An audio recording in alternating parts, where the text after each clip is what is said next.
All right, welcome to your personalized deep dive. You ready to go? Always. Awesome. Today we're really taking a magnifying glass to the causes of World War II, and it's clearly something you're super interested in based on all the Wikipedia articles you sent. That's a fascinating period, no doubt. It really is. Yeah. Yeah. So, let's jump right in. I think to really understand this, we need to untangle kind of this web of global tensions and ambitions and all those events that really just push the world into war. It's going to be quite a journey. It is. So let's start with a couple of terms that I kept seeing over and over again, what you said. Expansionism and militarism. Those are key for sure. Yeah, they seem to be at the heart of the whole problem, especially when you look at what was happening in Japan. Right. Imagine a nation with like a booming population but super limited natural resources. Mhm. That was Japan in the early 20th century. I see.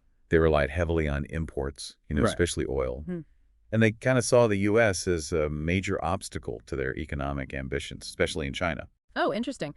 So this slogan, Asia for the Asians, that Japan was using, it wasn't just about like Pan-Asian unity. No, it was a very powerful rallying cry, yeah. Yeah.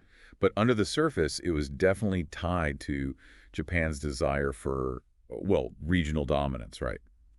And all driven by that need for resources. So it was kind of like a mask for Yeah. something else going on. In a way, yeah. It's interesting to consider, though, whether they could achieve their goals, their economic goals, through things like diplomacy and trade, rather than resorting to, well, military might. Yeah, it does make you wonder if things could have gone differently. Well, the sources I saw suggested the Japanese military had a really disproportionate amount of sway over the government at the time. Oh, absolutely. They did. And it wasn't just their influence in the governing either. There's this phenomenon called gakokuju, essentially, insubordination by junior officers. Wow. Yeah, even to the point of assassinating their superiors, which added another layer of instability to the mix. So we're talking about a military force that was not just super powerful, but also internally volatile, willing to take, extreme measures to achieve their objectives. Exactly. And that definitely helps explain actions like the invasion of Manchuria in 1931. Yeah, Manchuria was full of resources, right? Things Japan needed. It was, and they saw it as essential to their economic survival, yeah. Hmm. But this invasion, though, well, it set off this chain reaction. It escalated tensions with China and really alarmed the whole international community. The U.S. especially seemed to be paying attention. For sure. The sources even include this stark warning from the U.S. ambassador to Japan, Joseph C. Grew, in 1939. He basically says straight up, "We see what you're doing, and we're not going to stand for it." Wow, that's a pretty clear message. Grew was a shrewd observer, and he tried to make it crystal clear that their aggression would have consequences. And the U.S. responded with, trade restrictions, eventually leading to an oil embargo. That really crippled Japan's economy. It's fascinating to consider how things might have played out if the U.S. had taken a less confrontational approach, though. Yeah, it's tough to say, isn't it? But on the one hand, you have this powerful nation really encroaching on the interests of another, so some pushback seems almost inevitable. And speaking of power grabs, what was going on in Europe at this time with the rise of Nazi Germany was just as worrying, right? Oh, absolutely.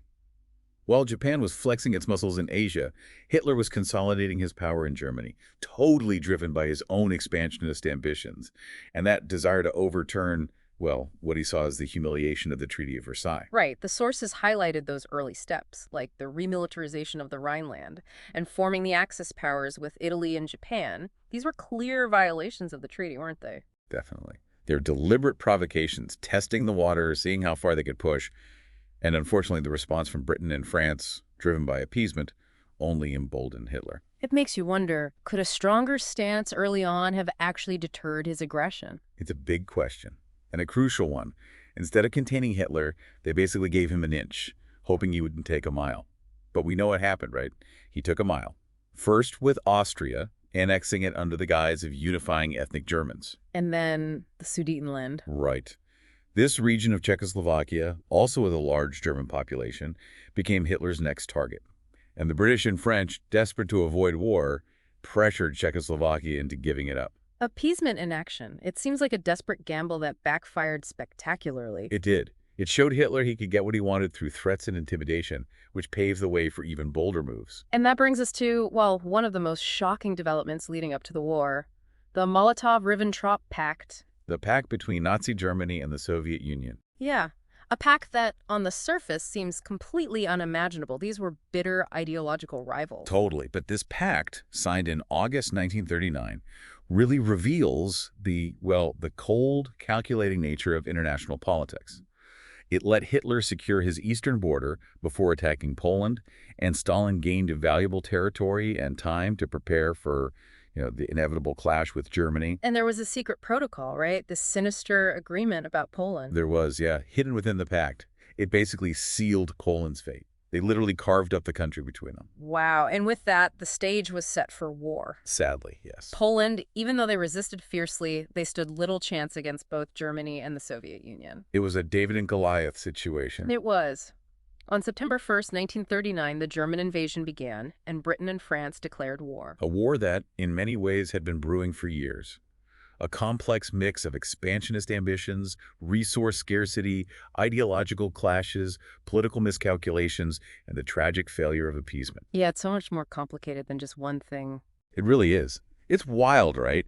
How these seemingly isolated events can have such huge global repercussions. Yeah, absolutely. What started as a localized conflict quickly, engulfed all of Europe, and those repercussions were felt way beyond the continent, right? For sure. The sources you gave me actually detail those early phases of the war, even mentioning this period called the Phony War, Yeah. which seems like a weird name for a time of conflict. It does, doesn't it? But it kind of reflects this strange period of, relative inactivity on the Western Front after Poland was invaded. Oh, okay. It was more like this tense waiting game, both sides just building up their forces and preparing for the next move. So a calm before the storm. Exactly. And that storm hit hard when Germany launched those blitzkrieg attacks on Denmark and Norway. Oh, These were strategically important moves, aimed at securing vital resources like iron ore from Sweden. The speed of those attacks is crazy. Denmark fell in, hours, right? It was incredibly fast, yeah. A completely new style of warfare, really utilizing these, fast-moving armored divisions and just overwhelming air power to shatter enemy defenses. It was just a brutal show of force, wasn't it? It was. Yeah. And sadly, it was just the beginning. Right, because then France fell. A nation that was a major power in World War I, defeated in just weeks. How did that even happen? Well, the French were relying on these outdated strategies and static defenses like the Maginot Line. I've heard of that. They were completely outmaneuvered by the German blitzkrieg, basically. The Germans just bypassed those fixed fortifications and drove deep into French territory, causing, you can imagine, widespread panic and chaos. The sources talked about that evacuation of British and Allied forces from Dunkirk. It was a last-ditch effort to escape, wasn't it? It was a chaotic retreat for sure, but it also showed incredible courage and resilience. Hundreds of civilian vessels, everything from fishing boats to pleasure yachts, crossed the English Channel under constant threat of attack just to rescue those stranded troops. It was a turning point, really. Allowed Britain to hold on to a fighting force that could continue to resist Hitler. So, by mid-1940, Hitler had pretty much conquered Western Europe. Was anyone even trying to stop him at that point? Well, the United States, while officially neutral, was getting increasingly concerned by what was happening. President Roosevelt recognized the danger of Nazi Germany, and he started providing aid to Britain, including essential supplies and weapons, under something called the Lend-Lease Act. It sounds like a really tough balancing act, supporting one side without actually joining the fight. What factors were shaping American policy at the time? Well, it's important to remember there was strong isolationist sentiment in the U.S. back then. People really didn't want to get involved in another European war. But there was also this growing feeling that Hitler's ambitions were a direct threat to American interests and, to the very principles of democracy and freedom. So they were kind of caught in the middle. They were. It was a period of intense debate and, some really tough choices for America's leaders.